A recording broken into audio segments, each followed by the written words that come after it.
राष्ट्रवादीच्या मोर्चानंतर भाजपा देखील उतरणार मैदानात. राष्ट्रवादीला प्रत्युत्तर देण्यासाठी 1 ऑक्टोबर रोजी इशारा मोर्चा आणि रावण दहन कार्यक्रम चंद्रकांतदादा पाटलांकडून जाहीर.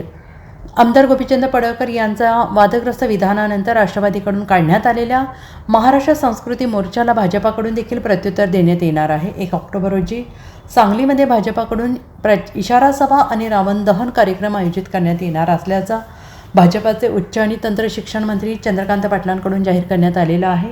जयंत पाटील यांच्यासह राष्ट्रवादीच्या नेत्यांवर निशाणा साधत 1 ऑक्टोबर रोजी राष्ट्रवादीच्या सर्वच नेत्यांचा समाचार इशारा सभेतून घेऊ असा गर्भित इशारा देखील चंद्रकांत पाटलांनी देत गोपीचंद पडळकरांच्या पाठीशी भाजपा ठाम असल्याचं स्पष्ट केलंय. तसेच कुणी अंगावर आलं तर शिंगावर घ्या असा आदेश देत हम किसको टोकेंगे नहीं, टोकेंगे तो छोडेंगे नहीं असा गर्भित इशारा देखील चंद्रकांत पाटलांनी दिलेला आहे. सांगलीमध्ये भाजपा कार्यालयाच्या उद्घाटन प्रसंगी सभेमध्ये ते बोलत होते. तो जाहीरपणे वापरणार नाही, माझ्या जबाबदारी तो शब्द बसत नाही. पण जो प्रकार सांगलीमध्ये झाला त्या प्रकाराची रिॲक्शन नाही, पण त्या प्रकाराला उत्तर द्यायला लागेल. आणि म्हणून 1 तारखेला संध्याकाळी 5:30ला आतापासून डायऱ्यांमध्ये नोट करा की 1 तारखेला संध्याकाळी 5:30 वाजता रात्रीपर्यंत ठिकाण ठरेल. जातीयता म्हणजे त्याला म्हणतात की जातीच्या आधारे राजकारण आणि विकृत मनस्थितीचा रावण जाळण्याचा कार्यक्रम आपण करणार आहोत. त्याच्या आधी एक सभा होणार आहे, ज्या सभेमध्ये एक भाषण झाल्यानंतर त्या काळात कोण काय बोललो याची क्लिप दाखवणार. मग सुप्रियाताई म्हणाल्या की मला एकादशीला मटण खायला आवडेल. अरे 18 लाख वारकऱ्यांची चेष्टा करता काय? हां, मग ते मिटकरी आता आहेत पार्टीमध्ये, मांडीला लावून बसतात, पण जे बोललं ते जाणार आहे का?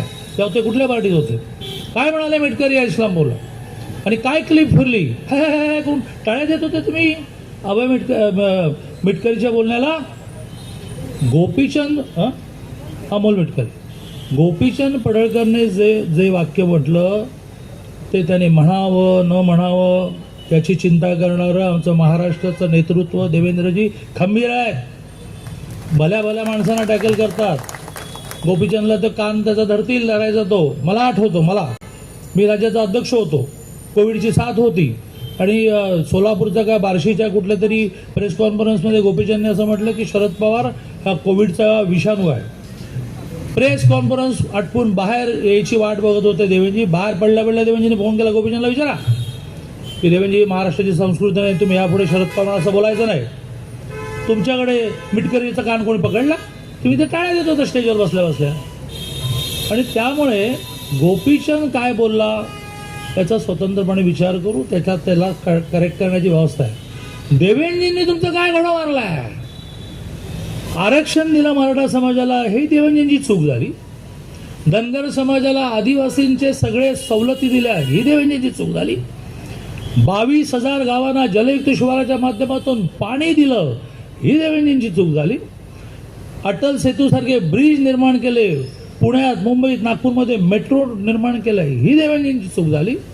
शेतमालाला भाव दिला, ही देवेंद्रजींची चूक झाली. काय तुमचा घोडा मारलाय? तुम्ही घाबरता म्हणून सगळे एकत्र येऊन अटॅक करण्याचा प्रयत्न करता. यापुढे कार्यकर्त्यांनी अंगावर आलं तर शिंगावर घ्यायचं आहे. हम किसी को टोकेंगे नहीं, इसके बाद किसी ने टोका तो छोडेंगे. आम्ही कोणाला टोकायला जाणार? आम्ही खूप नम्र माणसं, मी खूप प्रेमाने बोलतो. मी त्या 1 तारखेच्या सभेला इशारा सभा असं नाव देणार आहे. इशारा देऊ इच्छितो. हे देवेंद्रजी स्वस्त आहेत, तोपर्यंत स्वस्त आहेत. 14 ते 19 ठाणे जिल्ह्यातल्या कोणा बिल्डरने आत्महत्या केली की ज्याच्या डायरीमध्ये एका नेत्याचं नाव होतं? आणि कोण रात्री 3-3 वाजेपर्यंत देवेंद्रजींच्या घराच्या बाहेर बसत होता? रात्रीची एखादी फाईल क्लिअर करून देताना मी हाक करतो, का ते काय करणार? ते जरा देवेंद्रजींकडे आलं. कोण बिल्डर? डायरी सेव्ह आहे, डायरी नष्ट झालेली नाही. कोण बिल्डर? कोणाची आत्महत्या? कोणाचं नाव? कोणाची अटक व्हायची होती? कोण देवेंद्रजीचा आराध येत होतं? आणि या चौकात येऊन 4 माणसं समोर दिसल्यानंतर भाषण करतात. गोपीचंदचं काय करतात? आम्ही बघू, आम्ही समर्थ आहोत, पण तुम्ही वाटेल ते बोललेलं ते आम्ही सहन करणार नाही. आणि म्हणून एक संधी मला सम्राटने दिली 1 तारखेच्या सभेचं बिगुल फुंकण्याची. मोठ्या संख्येने उपस्थित राहा. सभा bureau report SPN Marathi Sangli.